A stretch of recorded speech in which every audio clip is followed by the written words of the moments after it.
लगातार पिछले कई दिनों से और पिछले महीने से ये सूचनाएं आ रही थी कि समाजवादियों के ऊपर छापे पड़ेंगे। कई बार अखबारों में भी छोटी छोटी बड़ी बड़ी खबरें पढ़ने को मिलती थीं कि समाजवादी लोगों के यहां छापे पड़ेंगे, और इधर 2 हफ्ते से लगातार देख रहे हैं कि समाजवादी पार्टी से जुड़े हुए लोगों के ऊपर छापे पड़ रहे हैं। और दिल्ली से जब भी भारतीय जनता पार्टी का लखनऊ में, यूपी में कार्यक्रम होता है, लगता यह है कि साथ अपने इन विभागों को भी बुलाते हैं, साथ लाकर के या निर्देश देकर के उनको यहां लाया जाता है और लगातार छापे पड़ रहे हैं। ये कन्नौज शहर, कन्नौज क्षेत्र समाजवादियों से बहुत जुड़ा हुआ क्षेत्र है। यहां का अगर इतिहास उठा करके देखेंगे तो यहां का इतिहास भाईचारे का रहा है, सौहार्द का इतिहास रहा है। और इत्र कोई आज से नहीं बन रहा है, बहुत वर्षों से यहां इत्र बन रहा है।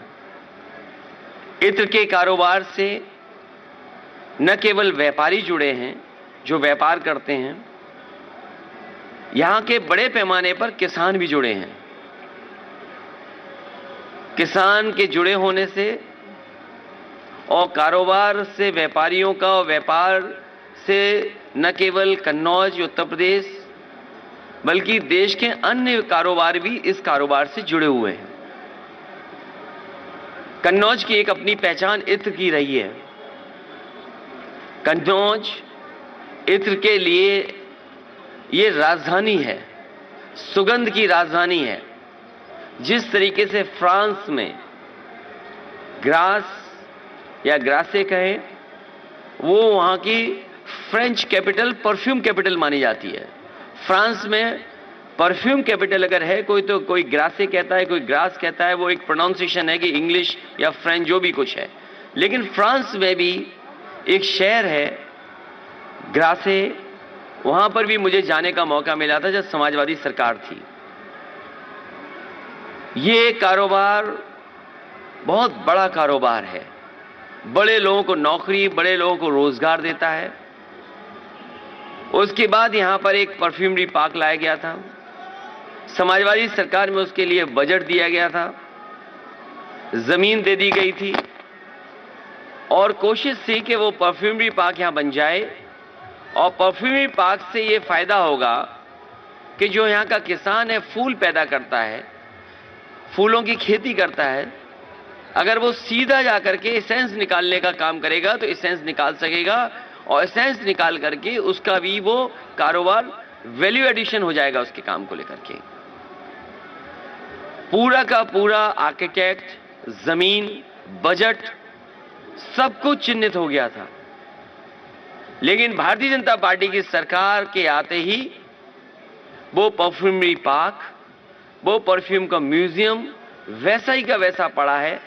सुना ये कि चुनाव से पहले भारतीय जनता पार्टी ने उसको कैबिनेट से पास कर करके कोशिश की है कि दोबारा उस योजना को शुरू किया जाए। भारतीय जनता पार्टी ने केवल कन्नौज का एक काम नहीं रोका है। यहां जितने भी समाजवादी सरकार में काम हो रहे थे वो सब काम रोक दिए।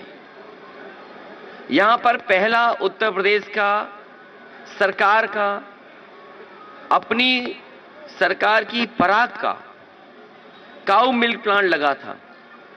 और काऊ मिल्क प्लांट इसलिए लगाया था कि आसपास यहां के किसानों से दूध खरीदा जाएगा, और दूध के जो प्रोडक्ट्स बनेंगे, जो मिल्क प्रोडक्ट्स होंगे, वो काऊ मिल्क प्लांट के से काऊ के ही दूध के प्रोडक्ट्स होंगे।